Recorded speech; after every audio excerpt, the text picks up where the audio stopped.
Good morning વાલા મિત્રો, બંસી બીચનો એકવાર ફરીથી તમારો ખૂબ ખૂબ સ્વાગત છે। અત્યારે આપણે એક એવી જબરદસ્ત જગ્યાએ ઊભા છે ને જે માંગરોળથી માળિયા હટાણાની વચ્ચે છે ને અહીંયા આગળ ઘણા બધા વટવૃક્ષ છે। આખી રોડ છે એ વટવૃક્ષની વચ્ચે થઈને નીકળે છે અને તમને એક જબરદસ્ત વ્યૂ પણ દેખાય છે। સો અહીંયા આગળ સામે સુધી તમે જોશો ને આખો એકદમ છાયા દેખાશે। જે બહારની બાજુ 46 ડિગ્રી ટેમ્પરેચર છે તો અહીંયા આગળ 20 થી 25 ડિગ્રી જ તમને જોવા મળશે। તો જબરદસ્ત જગ્યા છે, બહુ મજા આવે છે। અત્યારે આપણે નીકળીએ છીએ દ્વારકા બાજુ। આજે કેટલે પહોંચે છે એ ખબર નથી, પણ કોશિશ કરીશું કે તમને સારી એવી જગ્યા તમને બતાવીશું। આ જબરદસ્ત નજારા સાથે આપણે વિડીયો શરૂ કરીએ।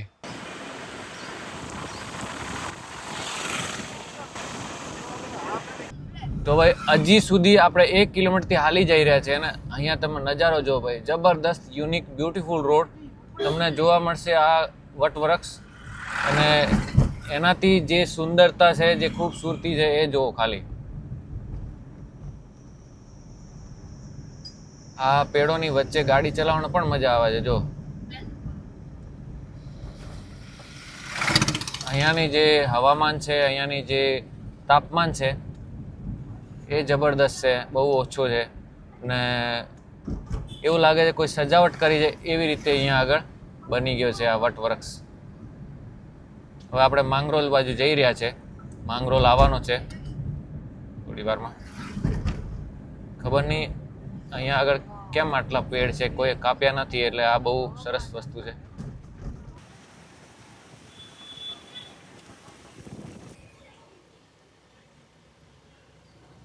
તો આ સફરમાં આપણે આજે પહોંચી ગયા છે માધવપુર, જે માંગરોળથી થોડો આગળ જે બીચ છે ત્યાં જ રૂકમણી મંદિર છે।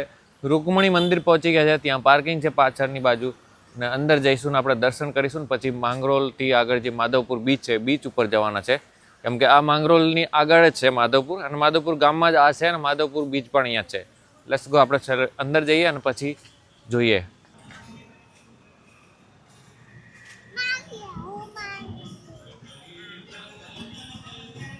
માધવપુરનો આ રૂકમણી મંદિર બહુ જ શાનદાર નવો બનેલો છે અને આજુબાજુ મધુવન રૂકમણી મંદિર છે, ઘણી બધી એવી વ્યવસ્થા છે। અહીં અમુક ભજન કરતી મહિલાઓ તમને જોવા મળી જશે। ચાલો અંદર આપણે જઈશું।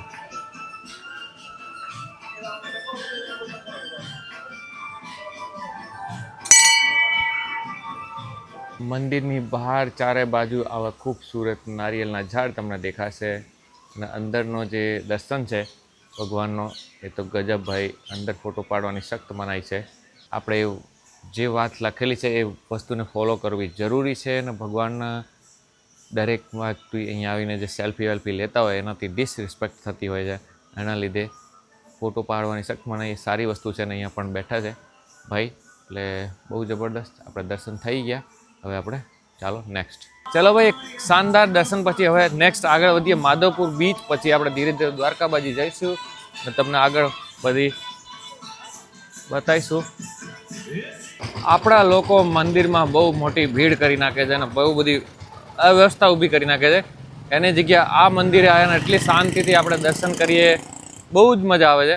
આવી જગ્યાઓ કોઈ આવતા જ ના હોય, વસ્તુ એ છે, એટલે બહુ મજા આવી। બધા નાના નાના મંદિરે દર્શન કરવા વધારે મજા આવે એમ।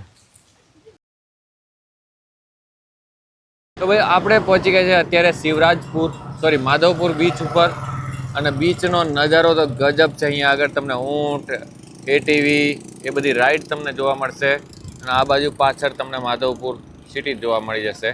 અહીંયા ઘણી બધી માર્કેટ લાગેલી છે, નાના મોટા એવા લારી ઠેલાઓ પણ અહીંયા તમને જોવા મળી જશે। લેટ્સ ગો, આપણે અંદર જઈને જોઈએ। હાલો ત્યારે તો તમને બીચ બતાવીએ માધવપુરનો।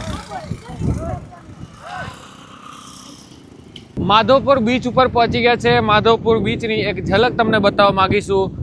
આ ઉપર છપરાઓ બનેલા છે, નાની મોટી એવી દુકાનો છે ને એટીવી છે, ઊંટ છે, જબરદસ્ત નજારો છે। આપણા દેશનો આપણો બીચ છે અને અહીંયા મજા અલગ જ આવે ભાઈ। એક થાઈલેન્ડ, વિયેતનામ, કંબોડિયા જે બીચ હોય એના કરતાં અહીંયા થોડો અલગ વાઇબ આવે છે। જો ત્યાં ઘણી બધી એક્ટિવિટી પણ તમને જોવા મળી જશે। જો હા ભાઈ, શું ચાલે છે બોલો? तुम हिंदी बोलो क्या गुजराती? गुजराती। તમે ગુજરાતી છો કે હિન્દી? ગુજરાતી। ગુજરાતી ને? હા। ઓકે ભાઈ, 200 રૂપિયામાં 2 મોટા 1 નાનો। અને કેટલો લાંબો જવાનો? કિલોમીટર। બધાનો ભાવ એક જ છે? બધાનો ભાવ. ઓકે, ચાલો થોડી વાર પછી હમણાં થોડા અહીંયા મજા કરીએ. ઓકે, હજી વાર લાગશે અમારે, તમે પછી. હા લો ભાઈ, અહીંયાનો બીચ તમને બતાવીએ. તમને મજાની વસ્તુ એ છે, આ માધવપુર બીચ ભાઈ સૌથી ખતરનાક છે. આની અંદર ગયા તો પછી પાછા આવવાની કોઈ સંભાવના જ નથી. આ છોકરાઓ ટ્રાય કરે છે અને એમની મમ્મી પાછી લઈ જાય છે. અને એકદમ ઢળાન છે, બહુ જ ખતરનાક લહેરો અહીંયા આવે છે. જો કોઈને જવાની હિંમત નથી અહીંયા આગળ.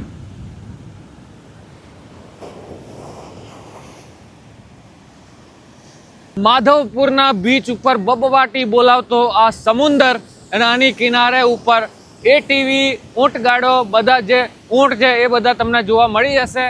બહુ બધી એક્ટિવિટી તમને અહીંયા જોવા મળી જશે. જબરદસ્ત નજારો અને સમુદ્રની લહેરો ભાઈ અહીંયા કોઈને જીવતો ના છોડે એવી સમુદ્રની લહેરો છે. ખતરનાક, તમને દેખાતી હશે ખતરનાક, કેમ કે અહીંયાનો સમુદ્ર બહુ ડીપ છે. અહીંયા અંદર કોઈ નાહી ના શકે ભાઈ, નોટ એલાઉડ છે.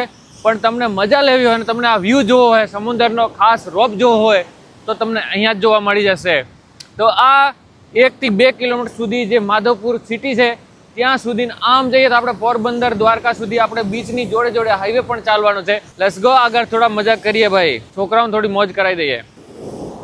ભાઈ માધવપુરનો દરિયો તો બહુ જ ખતરનાક છે. પાણી જો તમે ઠેઠ અહીંયા સુધી પહોંચી ગયો તો જબરદસ્ત તમને અહીંયા દરિયાનો તોફાની રોપ જોવા મળી જશે. છોકરાઓને એડવેન્ચર માટે અહીંયા આગળ ઘણી બધી એક્ટિવિટી પણ તમને જોવા મળી જશે.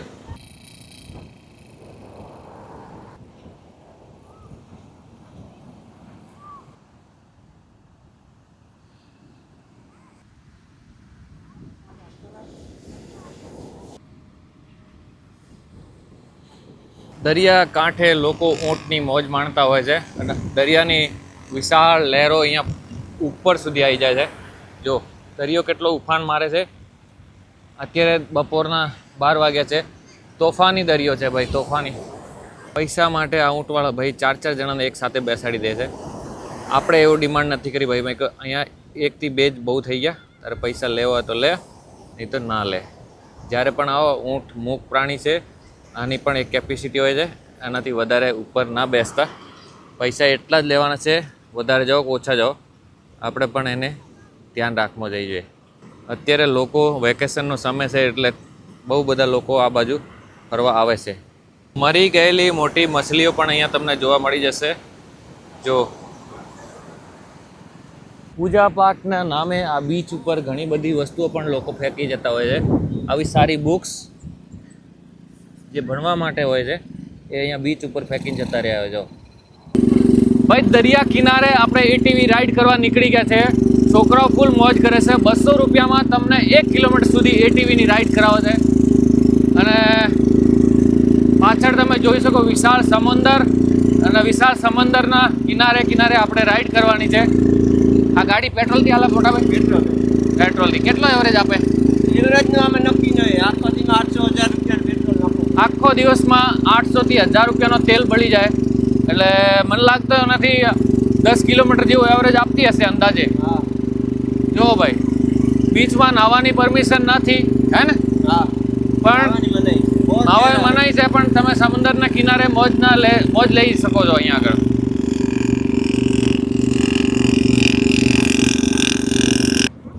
માધવપુરના દરિયા ઉપર આપણે મોજ કરી રહ્યા છે.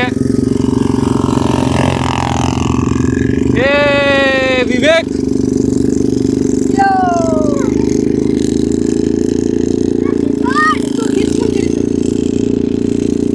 આ થાઈલેન્ડ કે વિયેતનામ નથી, આપણો માધવપુર ગુજરાતનો બીચ છે.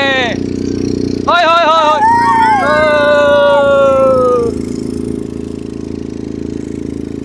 બાકીના વધેલા મેમ્બરો બીજી એટીવી રાઈડ કરી દીધી છે. ઊંટની રાઈડ થઈ ગઈ છે. અત્યારે આપણે એટીવી રાઈડ કરીએ છીએ ભાઈ. તમારું નામ ભૂલી ગયો? દીપકભાઈ. દીપકભાઈ. વાહ ભાઈ, દીપકભાઈ જોડે આપણે મોજ કરીએ છીએ. અને દીપકભાઈને શેર કરો. નેક્સ્ટ ટાઈમ આવો એટલે દીપકભાઈ જોડે બેસો. અહીંયા આગળ ઘોડા પણ છે, ઘોડાઓ પણ રાઈડ કરી શકો તમે. આવો. ये घोड़ा भी आ गया पाछड़, देखो.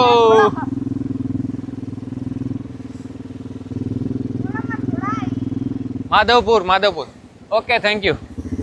આ છે આપણા લોકો જે અહીંયા આગળ સમુદ્રના કિનારે ધૂમ તડકામાં મહેનત કરતા હોય છે. આખો શરીર કાળો પડી જતો હોય છે અને આપણા લોકો અહીંયા આવીને બાર્ગેનિંગ કરાવતા હોય છે. 200 કહીએ તો કે 100 કહીએ તો 50 કહીએ તો 4 બેસાડી લો, 3 બેસાડી લો. અને આ છોકરાઓ અહીંયા આખો દિવસ મહેનત કરીએ ને ત્યારે 700, 800 ને 1000 રૂપિયા કમાવતા હોય છે. આપણને એવું લાગે કે આ એટીવી લીવી ફરતા હોય તો એમનો બહુ જ બધા પૈસા કમાવતા હોય. આપણે બધી જાણકારી અમને પૂછીને પછીની વાત છે. રોજનો એમનો 1000 રૂપિયાનો આસપાસ તેલ બળી જાય. શનિ રવિ જ્યારે ટ્રાફિક હોય ને તો મેક્સિમમ 1500 રૂપિયા કમાવતો હોય. આજકાલ 1500 રૂપિયામાં એક રૂપિયાનો કંઈ વસ્તુ નહીં આવતી હોય, ઘર મુશ્કેલથી હાલતો હોય. પણ સારો એ છે કે એમના ઘરના નજીક છે એટલે 1000 રૂપિયા કમાવો તો સારી વસ્તુ છે. અને 2-2.5 લાખની મશીન આવે છે એટલે લોકો મહેનત કરતા હોય છે. આ ધૂમ તડકામાં આપણે ફરવામાં તકલીફ પડે ને આ લોકો રાત દિવસ અહીંયા મહેનત કરતા હોય છે. તો અહીંયા એવી જગ્યા આવો, ઇન્ડિયામાં, ગુજરાતમાં હો, ચાહે ક્યાંય પણ હો, તો જરૂરથી ₹50 રૂપિયા વધારે જ આપવાના, ઓછા નથી. અને એ આપણા જ લોકોના પૈસા મળવાના છે. આપણે લાખો રૂપિયા ઉડાવી દઈએ છીએ વિયેતનામ, કંબોડિયા, થાઈલેન્ડ જતા હોઈએ તો અહીંયા કેમ ના આપીએ? અહીંયા 10 રૂપિયાની ચા મળતી હોય ને 10ના આપણે 5 કહીએ છીએ. ઇન્ડિયાથી બહાર જઈને 500 રૂપિયાની ચા પીતા હોઈએ. તો વસ્તુ એ છે કે આવી જગ્યા હોય એટલે પૈસા થોડા નીકાળવાના. નાના છોકરાઓ પેટ મજૂરી કરવા માટે, ઘર ચલાવવા માટે બધું કામ કરતા હોય છે. લેટ્સ ગો, આગળ વધીએ. તમને મજા આવી હોય તો કોમેન્ટ કરીને જણાવજો, તમારી શું રાય છે એ પણ બતાવજો. આ મૂક પ્રાણીઓ માટે કોઈ રાહતની સાંસ નથી. આટલી બધી ધૂપ છે પણ એને રાઈડ પૂરી થયા પછી આ તડકામાં બેસાડીને લોકો જતા રહે છે. એટલે થોડીક આમની પણ દયા કરવી જોઈએ. હવે ટાઈમ થઈ ગયો છે નારિયેલ પીવાનો અને માધવપુર બીચ ઉપર થોડીક રાતની સાંસ મળી જાય તો.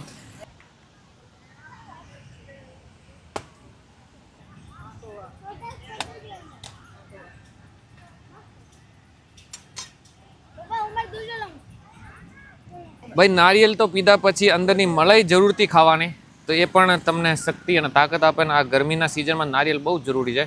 અને આની જે ચમચી છે, સ્પૂન છે, એ પણ નેચરલ છે. તો ચાલો.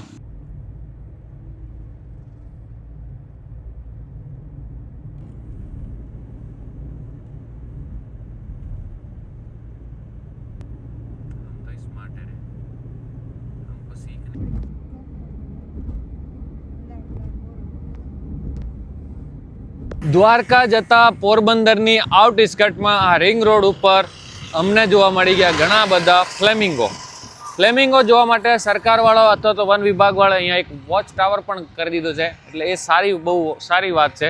અને અહીંયા તમને દેખાશે ઘણા બધા ફ્લેમિંગો. તો ચાલો આપણે ટાવરની ઉપર અને તેમને બતાવીએ ફ્લેમિંગો. આ છે હાઈવેનો દૃશ્ય અને આ બાજુ જેમ કેમેરો ફેરવીશું પોરબંદર સિટી આમ છે અને વચ્ચે જ આ બધો વાઇલ્ડ લાઈફ તમને દેખાશે. ઘણા બધા ફ્લેમિંગો છે અહીંયા આગળ અને પાછળની બાજુ સિટી છે. જો હજાર ફ્લેમિંગો છે.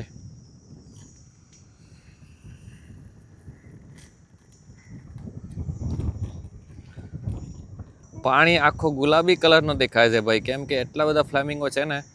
બધાય આ પાણીની અંદર બેઠા છે ને કંઈક ને કંઈક ખાવા લાગ્યા છે. આ નજીકી ભાગ છે જ્યાં તમને ફ્લેમિંગો દેખાય છે. અમુક જગ્યાએ તો ફ્લેમિંગોએ ઝુંડ બનાવી લીધો છે, એટલે ઘણા બધા પક્ષીઓ અહીંયા છે. આ બધાય ફ્લેમિંગો સમુદ્રના નમકીનવાળા પાણીમાં બેઠા છે.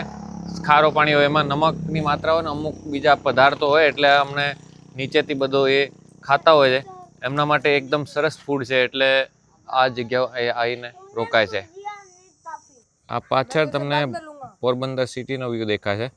આપણે જલ્દીથી દ્વારકા પહોંચવાનો છે કેમ કે જમવાનો છે ને જમવાનો ત્યાં આપણે એક રેસ્ટોરન્ટમાં છે જે બહુ ફેમસ છે, તમને ખબર જ હશે કદાચ.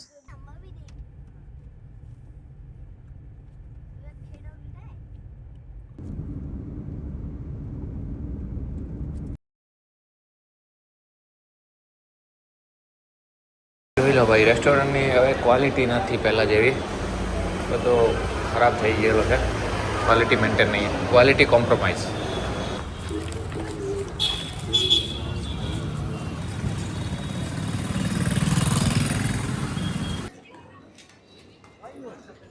તો ભાઈ જમી લીધા અને 5 વાગ્યા પહેલાં મંદિર ખુલતા નથી મને એવું લાગે છે, એટલા માટે અમે સમુદ્રના કિનારે સમુદ્ર નારાયણનો ટેમ્પલ છે અને અહીંયા આગળ માર્કેટ પણ છે.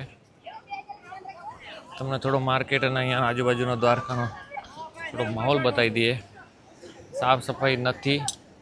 જે આ વોકવે બનાવે છે એ બધો જો ઊંટના મેંગણા, પ્લાસ્ટિક, કચરો એને એ બધું છે. અને સામે છે એ નેવીનો ટાવર છે, લાઇટ હાઉસ. ભગવાન કૃષ્ણની નગરી છે. જો એવી હાલત કરી નાખી છે, કંઈ લાગતો જ નથી. અહીંયા કંઈક છે, ગાયોનો વાડો જેવો લાગવા લાગી ગયો. અહીંયા સામે છે કૃષ્ણ ભગવાનનું મંદિર. એની સામે છે આ દરિયો, અને દરિયાને ત્યાં જ આ છે આપણો હાલ. આ જ દરિયામાં આપણી કૃષ્ણ ભગવાનની દ્વારકા ડૂબેલી છે. એ જ દરિયાની આજુબાજુ આપણે આ કરી રહ્યા છે. અને આ જ જગ્યાએ લોકો બડા પ્રેમથી આવે છે, અને અમને એવું લાગે છે કે જબરદસ્ત ભક્તિ કરી રહ્યા છે. જબકે ભક્તિના નામે આવું બધું કરી રહ્યા છે.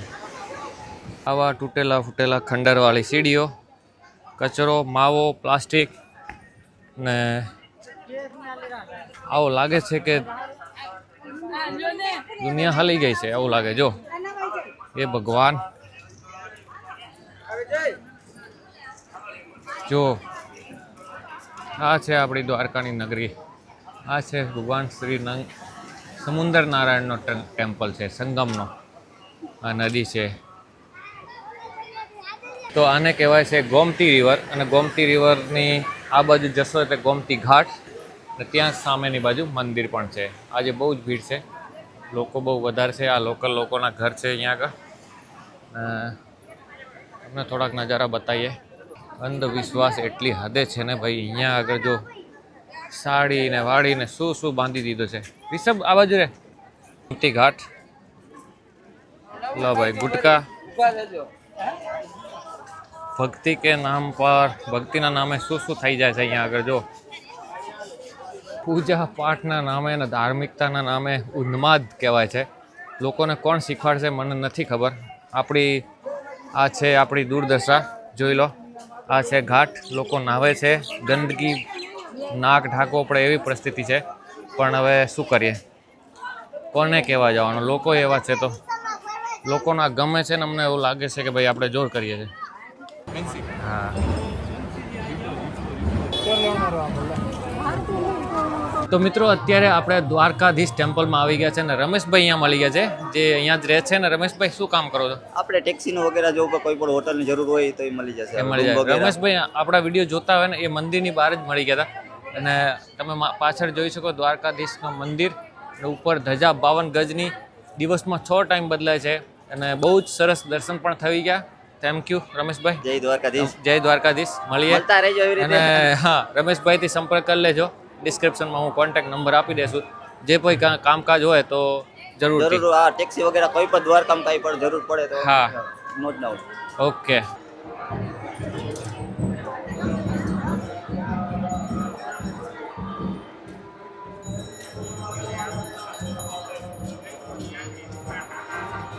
જો ભાઈ ભગવાનના મંદિરના ઉપર ભાઈ ચડી ગયા છે ધજા ચેન્જ કરવા. ને એટલી ઉપર છે ને ભાઈ, ઓહો હો. એટલા 2 જણા ચડ્યા. હા, એક ધજા દેવા. ઓકે, ત્યાંથી ઉપર નીકળવાની જગ્યા છે. જો ભાઈ બીજા ભાઈ ધજા લઈને ઉપર ચડ્યા છે ને એક ભાઈ ઠેઠ ઉપર છે. હવે આ પ્રોસેસ કેવી રીતે કરતા હોય જો.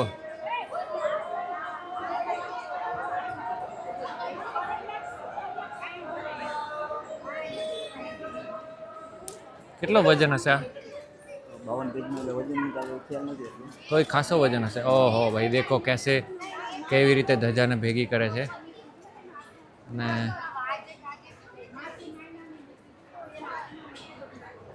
અચ્છા, ગોળ ગોળ ફેરવે છે.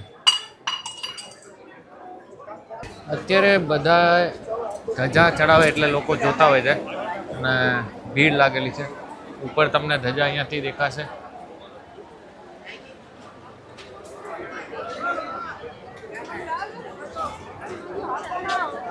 ધજા ચડાવવા પહેલાં એ ઉપરનો દંડો છે લાકડાનો એ નીચે ઉતારી લે. એના ઉપરથી ધજા ઉતારે પછી બીજી ઇન્સ્ટોલ કરે.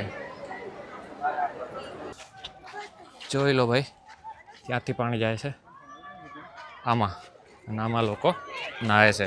તો ભાઈ ધજા ફરકી ગઈ છે અને જે ધજા ફરકાવાળા હતા એ ઉતરી ગયા છે. અને આપણે અહીંયા છે બીચ ઉપર.